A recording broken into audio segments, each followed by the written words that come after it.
અમારી સમ્રાટ સમાચાર ચેનલ સબસ્ક્રાઇબ કરો, લાઇક કરો, કોમેન્ટ કરો અને જોતા રહો પળે પળના દરેક પ્રકારના સમાચારો।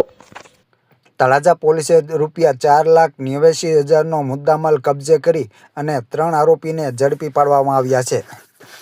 તળાજા પોલીસ ટીમે રાતાખડા વિસ્તારમાં રોડ પર વોચ દરમિયાન ભારતીય બનાવટના પરપ્રાંતીય ઇંગ્લિશ દારૂનો મોટો જથ્થો ઝડપી પાડી 3 આરોપીઓ સામે કાયદેસરની કાર્યવાહી હાથ ધરી છે।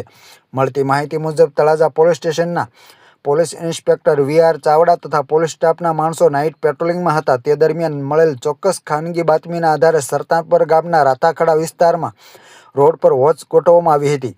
આ દરમિયાન ખંડેરા ગામ તરફથી રાતાખડા તરફ આવતી સફેદ કલરની કારને રોકી તપાસ કરવામાં આવી હતી।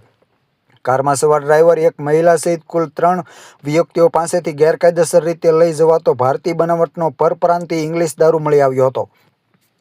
પોલીસે અલગ અલગ બ્રાન્ડની સીલપેક બોટલ દારૂની કુલ બોટલ 1,148 બોટલ કિંમત ₹1,84,600 તથા કાર કિંમત ₹3 લાખ તથા મોબાઈલ ફોન કિંમત ₹5,000 મળી કુલ ₹4,89,600નો મુદ્દામાલ કબજે કર્યો હતો।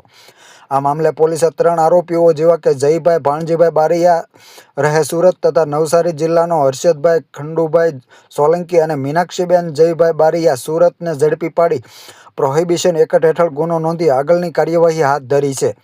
આ સમગ્ર કામગીરી તળાજા પોલીસ સ્ટેશનના પોલીસ ઇન્સ્પેક્ટર વી.આર. ચાવડાની આગેવાની હેઠળ હેડ કોન્સ્ટેબલ એન.વી. બારૈયા તથા પોલીસ કોન્સ્ટેબલ અશ્વિનભાઈ ચુડાસમા, યશપાલસિંહ મોરી, ધરિતકુમાર દેવમુરારી, સામતુભાઈ કામળિયા, યુવરાજસિંહ સરવિયા, સુરેન્દ્રસિંહ સરવિયા તથા ડ્રાઈવર પોલીસ કોન્સ્ટેબલ વનરાજભાઈ યાદવ સહિતની ટીમ દ્વારા કરવામાં આવી હતી।